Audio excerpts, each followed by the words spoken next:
older generations were the ones that overwhelmingly voted to come out, and younger people overwhelmingly voted to stay in.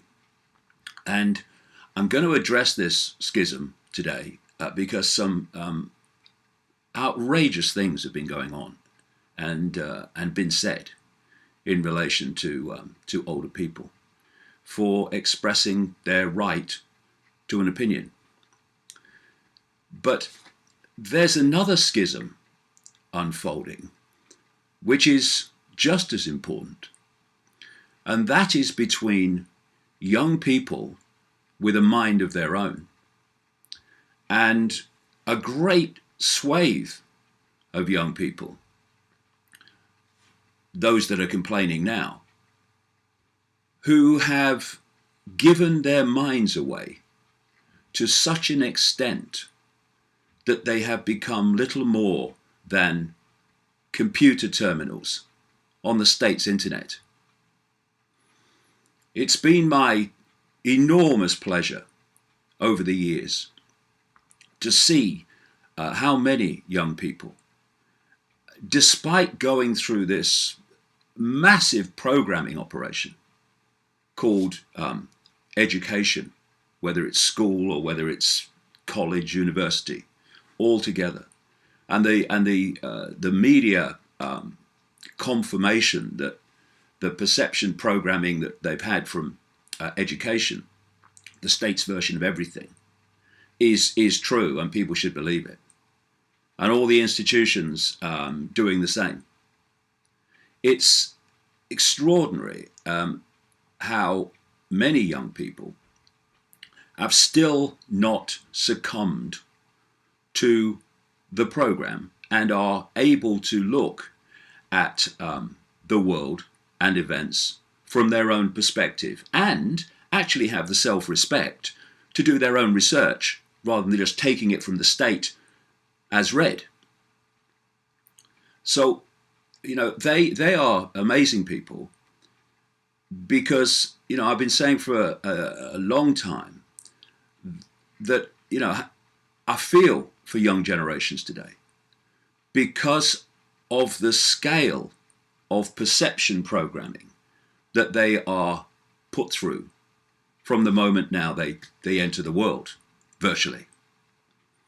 And I understand why people have bought the perception download and stand on the same postage stamp consensus with everybody else. But it's very, very dangerous to what's left of freedom. And if people want to buy the program, that's up to them. But the way they impose their own programming on everyone else by insisting that you can't say this, you can't do that, because it doesn't suit their perception program, well, that is quite something else and needs to be urgently, urgently challenged. Because while we have this emerging and gathering number of young people who are taking their minds back or not giving them away in the first place, we also have the polarity of that, which is the politically correct, deeply uninformed, deeply programmed, what I refer to as generation jelly, where they can't be upset by anything, including an opinion they don't agree with. And this generation jelly is being systematically molded to become the generation's jelly in adult life, which the state will be able to control without any challenge whatsoever. I mean, we've got a situation here now where we've just left an extraordinarily extreme, and it's nowhere near where it's meant to be and meant to go, an extreme centralized dictatorship called the European Union, or at least we've voted to leave. They're going to do what they can to stop that, clearly, as I said, within 2 hours of the vote.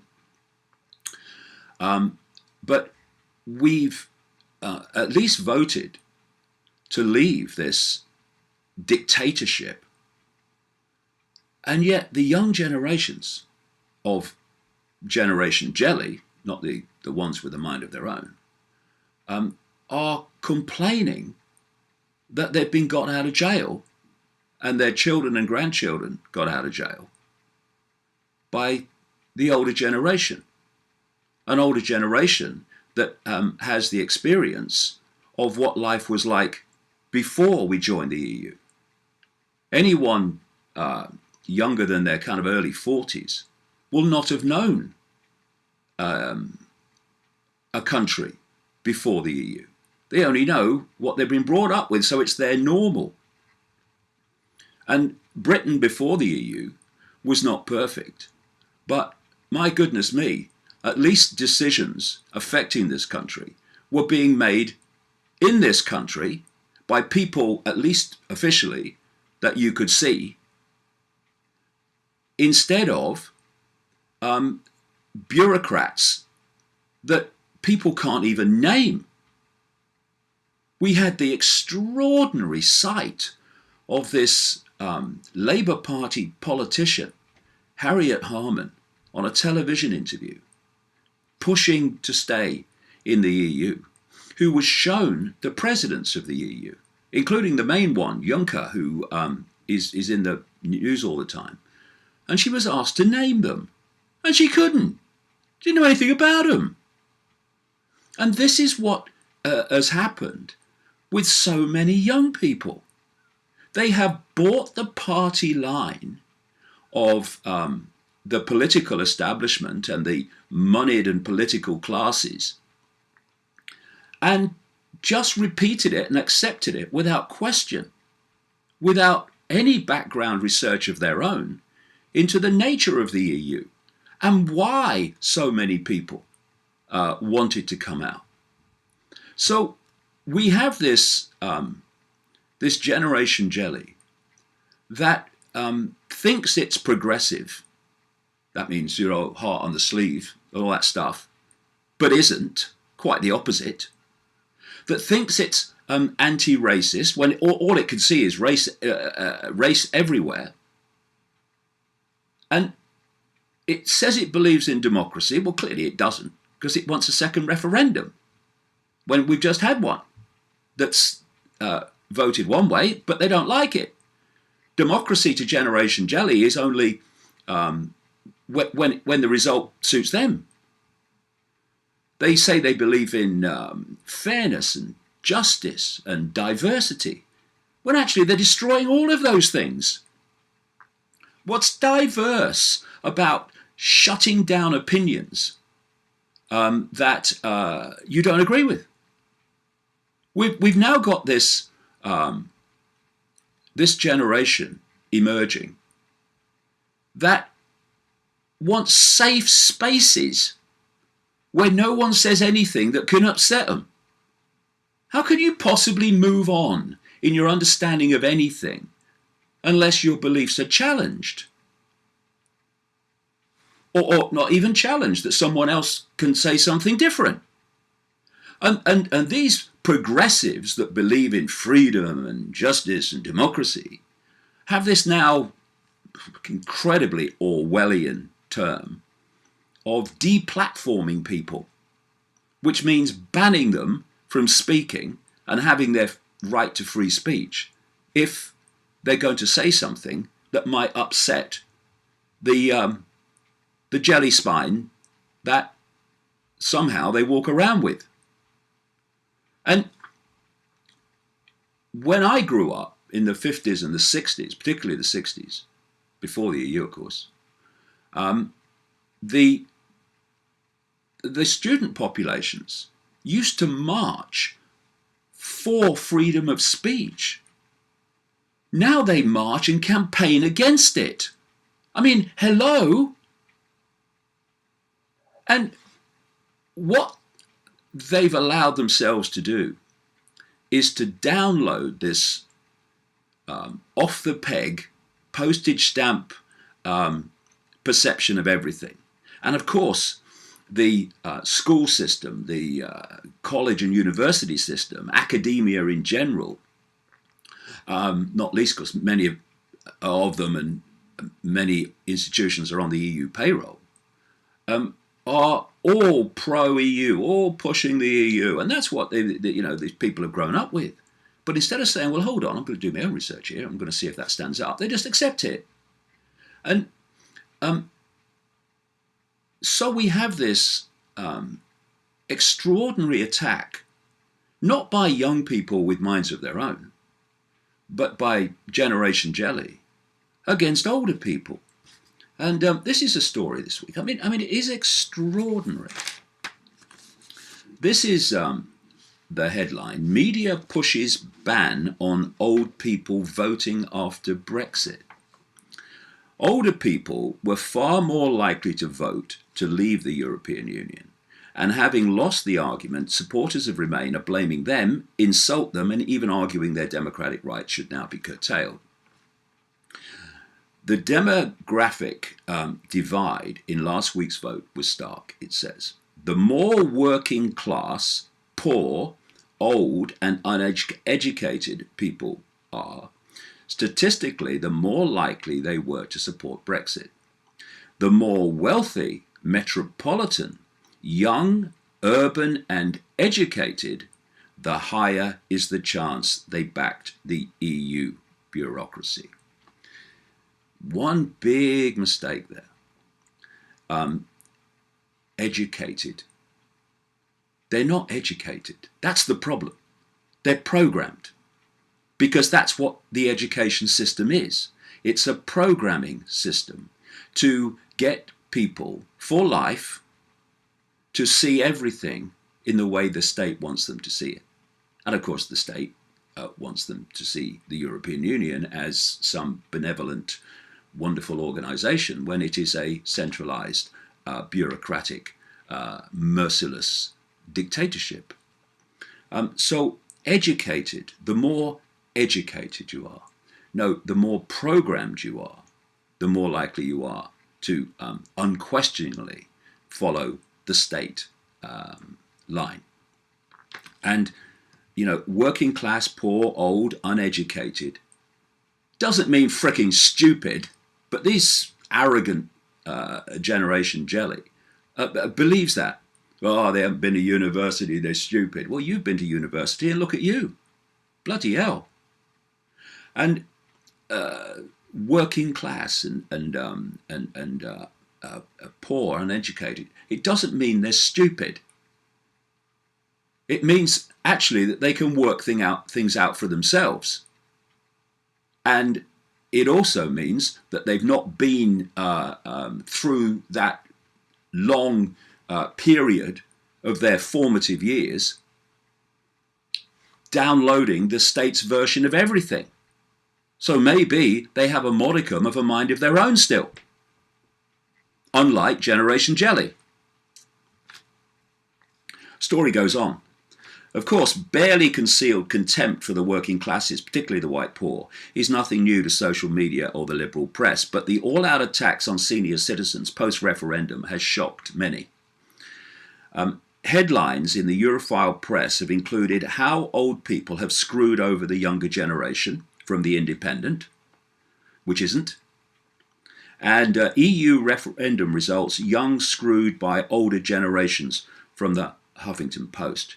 Yes, the Leave voters have voted against all laws and regulations and rules that have any significance whatsoever being made. It's like 50-60% now, but they want the lot. That's what the whole EU agenda is about. That all those decisions and impositions will be made by dark suit bureaucrats that people can't name, and most of them never see. Whoa, what a terrible thing to do to young people. And then we've got Vice gave us, the article says, old people seem intent on fucking us over forever. And Brexit proves baby boomers should get less of a vote. The progressives speak. We are educated. We are highly intelligent. If someone says something different to us, they must therefore, by definition, be wrong and stupid. Mirror anybody? Like I say, democracy is only any good to them if it suits what they want to do. GQ magazine went all out, the article says, producing "We should ban old people from voting." Writing about them, as if the older generations are some foreign species, the reasons given by the author included: the EU referendum result will have less effect on older people. Over 65s read the Daily Mail. What, all of them? What? There was no golden age of Britain. No, there wasn't. But there was an age when we made our own decisions. And dark suit bureaucrats didn't. We take pensioners' driving licenses away. Why not their right to vote? Progressives. God dear. Imagine if they were fascist.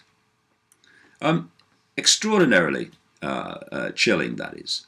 It's Orwellian and then some, and it's the way Generation Jelly is being led down to this global Orwellian state that I've been exposing for so long.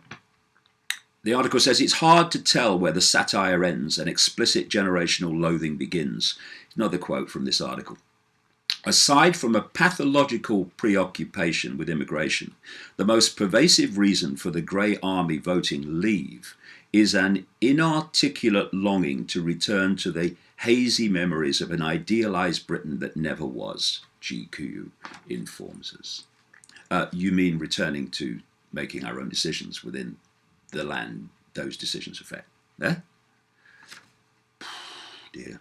And it says here, in line with others, political blogger Kevin Drum, for it is he, attempted to dismiss the free will and rational decision-making of the elderly, writing, "At its core, this is the last stand of old people." It ain't, mate. Who have been frightened to death by cynical right-wing media empires and the demagogues who enable them. Well, if ever the truth was inverted, it's in that sentence. And I don't know where you live, Mr. Drum, but wherever it is, it will be somewhere in the land of the bewildered. The cynical right-wing media empires and demagogues. One of the things that is extraordinary about the young people and the progressives who voted to stay in the EU is that, I don't know whether they noticed, but they lined up with the entire political establishment and the political classes right across this so-called political spectrum, from Labour across to Conservative. They lined up with the global financial cabal, including Goldman Sachs, Morgan Stanley, Citigroup, the City of London, and they lined up, the IMF, another one, and they lined up also with people like Tony Blair. Anybody remember what he did in Iraq? Anybody remember what he did to so many people in terms of death, destruction, maiming, vast numbers of people?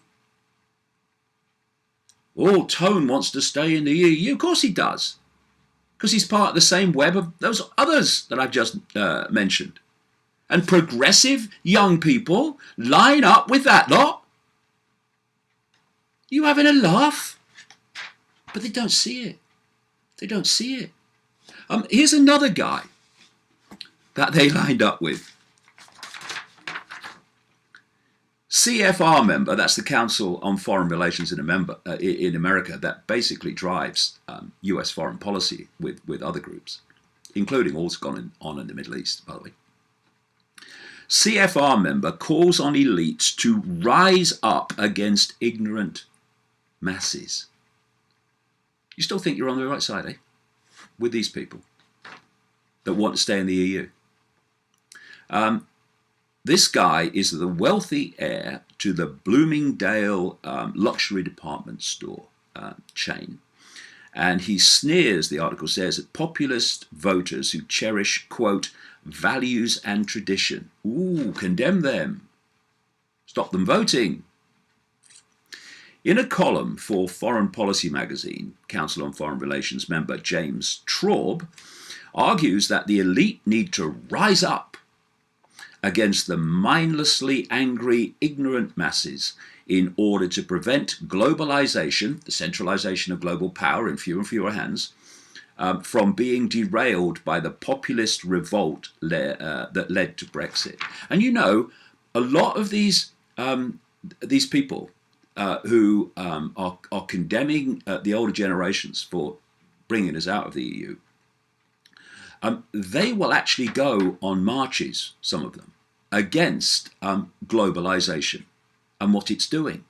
What they don't realize is the EU is fundamentally part of that whole globalization exercise. It's the centralization of power. And at every point you centralize power, fewer and fewer people have control to dictate the lives of more and more. I would say, you know, be educated, get educated, but you know this generation jelly perceives education as going through universities and schools and stuff. Education, real education, is education yourself, not being told what to think. This guy Traub, he's concerned that, quote, today's citizen revolt in the United States, Britain and Europe may upend politics as nothing else has in my lifetime. Good. Traub notes that Brexit was an utter repudiation of bankers and economists, except by Generation Jelly, that complains about bankers, and an example of how extremism has gone mainstream. That's another Orwellian inversion.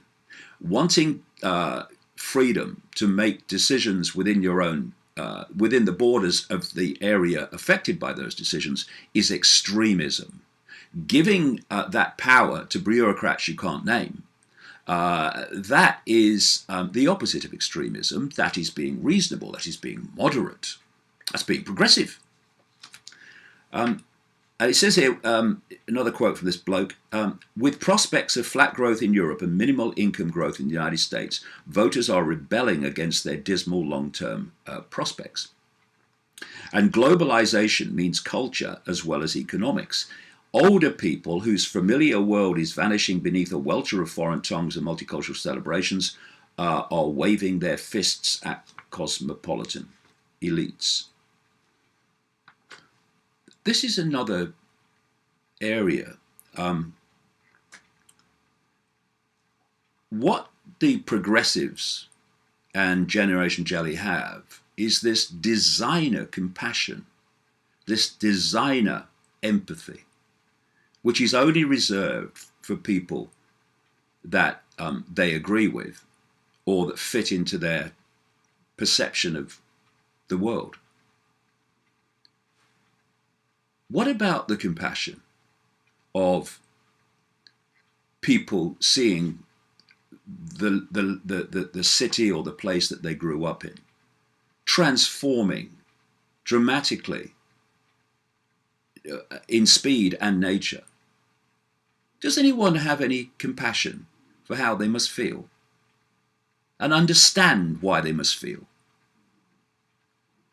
as they do? No. No. Because what they think, feel, and experience is irrelevant to this lot.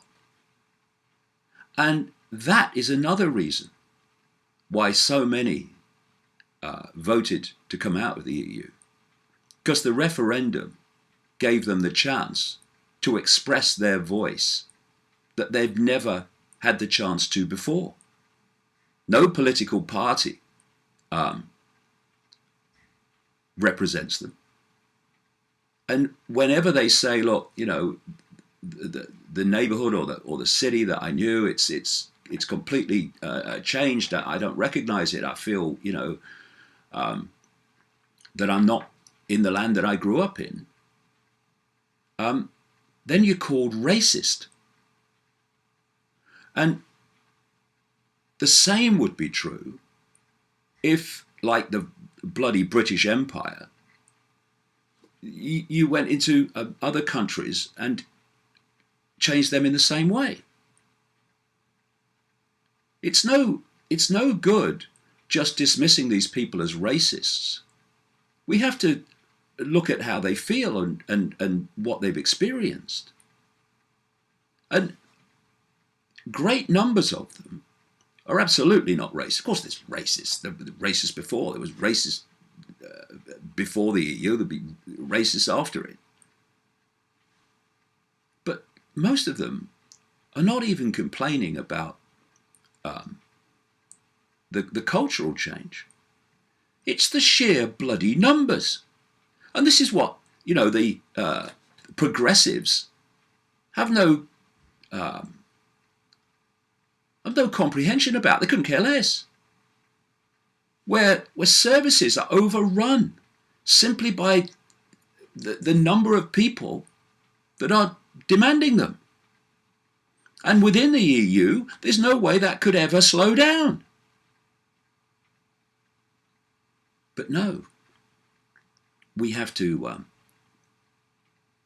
do what these people want. And, you know, and not understand those that are not racist, but are saying, this is my experience, and I don't like it. And also with this lot,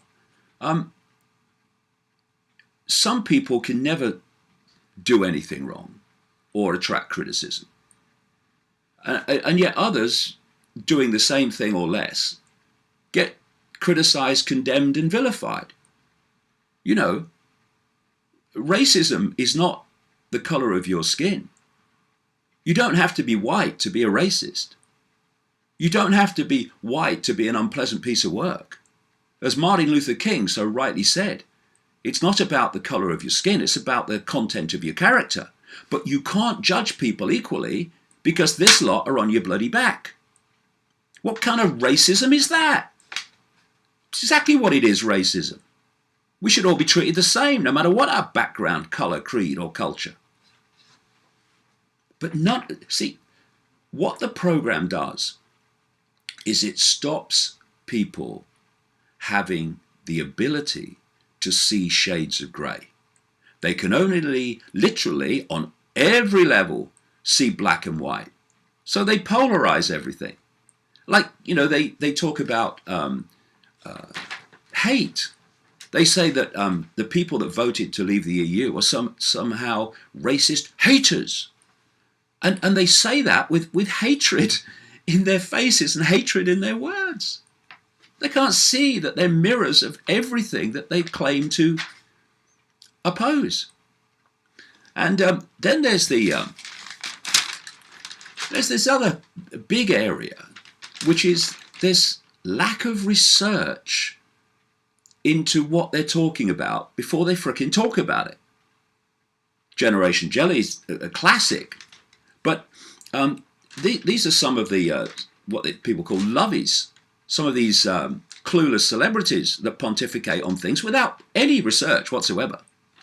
It's just a few. This is Gary Lineker, former footballer, now presents football on television. After the Brexit vote, feel ashamed of my generation. We've let down our children and their children. What, by taking them out of a tyranny? But you wouldn't know that, Gary, would you? Because the amount of research you've done, apart from that you've downloaded from the mainstream, zilch. And, you know, democracy only works if people are informed. if people don't get informed, then a democratic vote is not a free vote, because you're making it on the basis of skewed information, which has made you come to that conclusion. If people don't take the trouble to get informed, look at the history of the EU, look at the goals of the EU, look at the way the EU works, they can't possibly make an informed decision on whether to stay in or come out, but they do. Not an informed decision, but they make a decision based on the system's version of everything. It's a bloke called Richard Bacon. Last time I heard him, he was on the BBC radio. And every time I heard him, he was pushing the system's version of everything. And he's saying, I feel so sad. It's so inward looking. What, giving your power away to bureaucrats? So ungrateful to Eastern European immigrants, so chippy, so economically illiterate, so sad. James Corden, comedian, now working in America. I can't get my head around what's happening in Britain. I am so sorry to the youth of Britain. I fear you've been let down today. Do some research, James, because you clearly haven't. And you'll realise that young people have just been got out of jail. Philip Schofield on this morning programme just woke up to see the result. Oh my God, what have we done? We've taken power back, or started the process, taken the power back for people in this country from a bureaucratic dictatorship. That's what we've done, mate. Do some research. Then we've got Damon Albarn, a frontman with the Blur group. He said at Glastonbury, democracy has failed us. Democracy has failed us by getting us to leave one of the most undemocratic political entities on earth. And then Michael Eavis, the Glastonbury organizer, and his daughter Emily tweeted a picture of a poem that was put on, displayed at the rock festival. And it ended this poem with, goodbye, old friend, we'll miss you a lot, our little mate, the EU. Oh my God!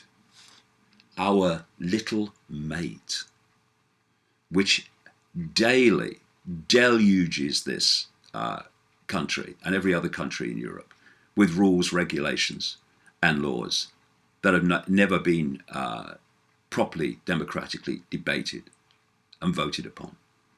An EU which, in the words of the Prime Minister David Cameron's former close advisor, Steve Hilton, an EU that is passing laws in this country without the Prime Minister of the country even knowing about it. Hilton has said that when he worked with Cameron, Cameron would find out, the so-called elected Prime Minister of this country, he would find out about new laws imposed by the EU on the news when they were announced. It's extraordinary that people could refer to that as our little mate. It's unbelievable. And here's the mentality that I'm talking about, encapsulated. I mean, if it wasn't true, it would be hilarious. It still is, really. This is the politically correct Generation Jelly in all its glory. Headline, University of North Carolina, Christmas vacation is a microaggression now. A microaggression. That's not absolutely racist or sexist and all these other ists, but it's getting there, right? It's a microaggression. Slap on the wrist instead of vilification. Well, we'll throw a bit of vilification in as well because we like that. Microaggression. How Orwellian can you get? This is it. The University of North Carolina at Chapel Hill issued a guide this week which instructs students that Christmas vacations and telling a woman, "I love your shoes," are microaggressions. Ooh. The taxpayer-funded, of course, guide entitled Career Corner, Understanding Microaggressions. I can't wait to read it. Also identifies golf outings and the words boyfriend and girlfriend as microaggressions. Christmas vacations are a microaggression, the public university pontificates, because, quote, academic calendars and encourage vacations which are organized around major religious observances, centralize the Christian faith, and diminish non-Christian spiritual rituals and observances. Well, so what? I mean, just a day. It's got a name. And most people who they're saying they must stop being upset by it couldn't give a shit. Couldn't care less. Just getting on with their lives. Often when these things come out, it's the people they're supposed to be protecting from being upset who say, look, what are you talking about? What's the problem? Because it's systematic. All this stuff is not about protecting people from being upset, primarily at all. It's about shutting up those with opinions outside what the state wants people to have in terms of opinions. The microaggression of liking shoes occurs when someone says, "I love your shoes," to a woman in leadership during a Q&A after a speech. So it's a very specific microaggression. The problem, the University of North Carolina document declares, is that the shoe admirer values appearances more than intellectual contributions. What you mean, like yours, like? Similarly, the public school pronounces interrupting any woman who is speaking is a microaggression. What if a woman interrupts? Is that all right? I don't suppose it work that one through. And in a world of equality, which the progressives are supposed to want, well, what about interrupting a man? Why isn't that a microaggression? Because it's all skewed, because it's nothing to do with protecting people. It's to do with shutting people up. Golf outings are a microaggression, the University of North Carolina says, because suggesting a staff retreat at a country club or even just a round of golf assumes employees have the financial resources to participate in a, quote, fairly expensive and inaccessible sport. You see what's happening? People are being pushed through tyranny and vitriol and laws now, so that they can say basically nothing that's acceptable, unless it's, you know, within the postage stamp version of acceptable of the state. It's unbelievable. And people, and Generation Jelly, progressives, oh yes, oh this is all right, yeah, we support this. Wake up, for goodness sake. God, unbelievable. The words boyfriend and girlfriend, as well as husband and wife, are microaggressions. Ooh, here we go. The University of North Carolina admonishes because these words set the expectation that people do not identify as LGBTQ until they say otherwise or disclose their sexual orientation. The correct term now is partner and spouse, the UNC Chapel Hill demands. So just, I mean, I don't, because I don't give a shit. But how many people now who work in these places, and work in universities and stuff, are actually going through a mental rehearsal before they dare say anything, in case they say something that upsets someone and starts the whole vitriolic cascade starting? People must be censoring themselves over and over and over again so they don't upset anybody.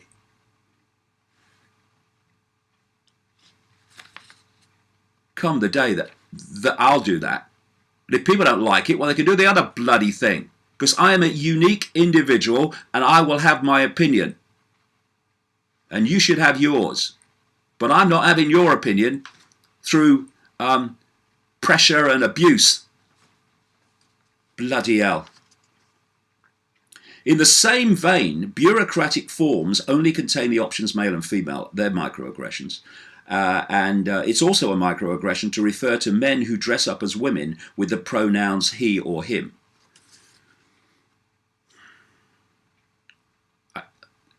It should be a joke, right? It's not. It's not. The two lady authors of the UNC Chapel Hill Microaggressions Guide are Sharbari Day, an Assistant Director of Multicultural Affairs, and Krista Prince, a Dorm Life Coordinator. I must invite them to dinner on a day I know I'm not in. In order to counter the multitude of microaggressions listed in the document, Day and Prince advise students to respond by interrupting and aggressively asking, "What do you mean by that?" But what if they're a woman? You can't interrupt them. Absolute freaking madness. Nice shoes though.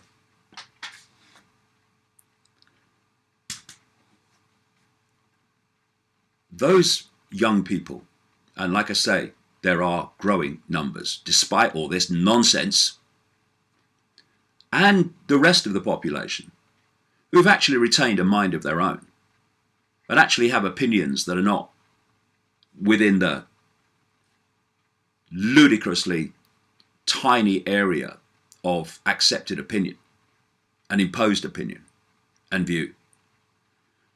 They need now to stand up and speak out. And yes, you'll get abuse from these morons, but what's the alternative? Letting the morons take over. I'm not having it.